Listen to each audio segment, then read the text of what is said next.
अरे महाराज कलयुग आ ही नहीं सकता, क्योंकि महाराज परीक्षित जी ने 5 में से 6वां स्थान दिया ही नहीं, तो आ कैसे जाएगा बताओ? आ कैसे जाएगा? जब स्थान ही नहीं है तो आएगा कैसे? तुम कहो कथा में कलयुग आ जाए, भक्ति में कलयुग आ जाए, सत्संग में कलयुग आ जाए, आ ही नहीं सकता। क्यों? क्योंकि महाराज परीक्षित ने पहले ही उसको बांध करके रख दिया कि तुम वहां नहीं जा सकते हो जहां मैं तुम्हें स्थान नहीं दे रहा, तुम वहीं पर जाओगे जहां पर मैं बैठा रहा। अपनी कसम से बंधा हुआ है। द्यूतम पानम स्त्रिया सोनम यत्रा धर्म चतुर्विधा। कलयुग 4 स्थानों में रहता है, ध्यान देना। द्यूत, द्यूत जानते हो? जुआ, सट्टा। हाँ, केवल पत्तों वाला सट्टा नहीं, आजकल तो मैच में भी सट्टा चलता है।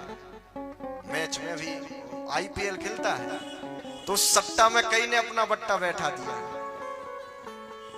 एक हमारे बड़े घनिष्ठ मित्र हैं, जब भी देखो हम पूछते भैया पैसा जाता कहाँ? भैया जी 5 लाख सट्टा में उड़ा दिया। अरे राम राम। तो जहां पर द्यूत है, जुआ है, बेईमानी है जहां पर, वहां पर कलयुग रहेगा, उसका तो निश्चित स्थान बन जाएगा। द्यूतम पानम, पान जानते? पानम किसको बोला गया है यहाँ पर? पानम, पान करना, पान का पत्ता है, ऐसे कह रहे पान का पत्ता। फिर पान के पत्ते में कलयुग है तो भगवान को काय को चढ़ाया जाता? पान का पत्ता न। पानम मतलब पीना। जाम पर जाम पीने से क्या फायदा, ये वही वाला जाम है जहां पर शराब मदिरा का सेवन लोग करते हैं, उस घर में कलयुग आ जाता है। ध्यान देना। और जहां पर कलयुग आता है, राम जी कहते कि फिर मेरी उस घर से दुश्मनी हो जाती है। हाँ? जिनके घर में शराब पीने वाले लोग रह रहे, शराब पी जाती है, शराब बनाई जाती, शराब बेची जाती है, समझ लो कि देवता 1 किलोमीटर दूर से जयराम जी की करते कि इस घर में नहीं जाना हमको। द्यूतम पानम स्त्रिया सोनम।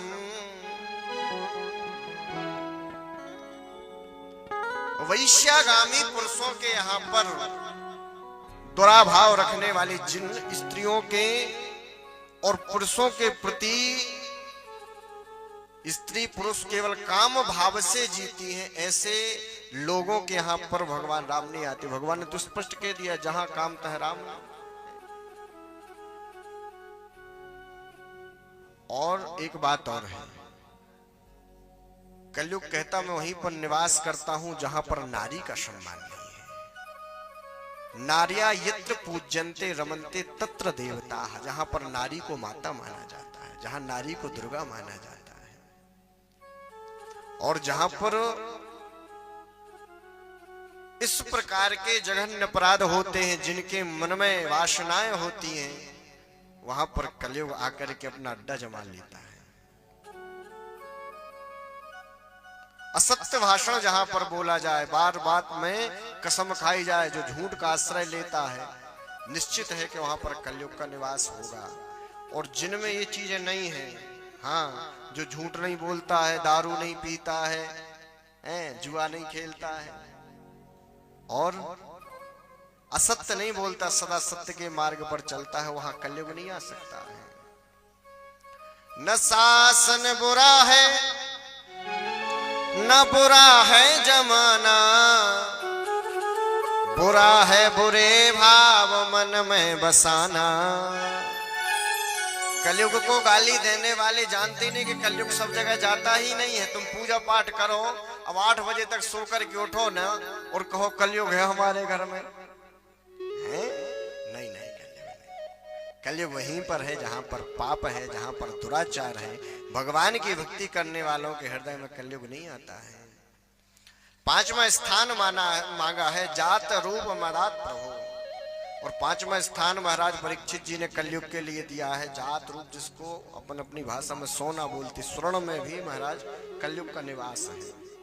तो स्वर्ण का मतलब संपत्ति से भी होता है। स्वर्ण का मतलब केवल गोल्ड अकेले नहीं, संपत्ति, बेईमानी की संपत्ति, नंबर 2 की कमाई, गलत मार्ग से आया हुआ पैसा, यदि हमारे घर में है तो संपत्ति के साथ हमें कलयुग भी धीरे धीरे पांव पसार लेता है। बेईमानी का धन कभी सुखी नहीं करता है। कहते हैं बेईमानी का धन 11 वर्ष तक तो खूब बढ़ाएगा, ऊपर तक ले जाएगा और फिर ऐसी पटकनी मारेगा कि हाथ भी फ्रैक्चर, पांव भी फ्रैक्चर। गोविंदाय नमो नमः। भक्त वत्सल भगवान की जय। तो महाराज परीक्षित ने उस मुकुट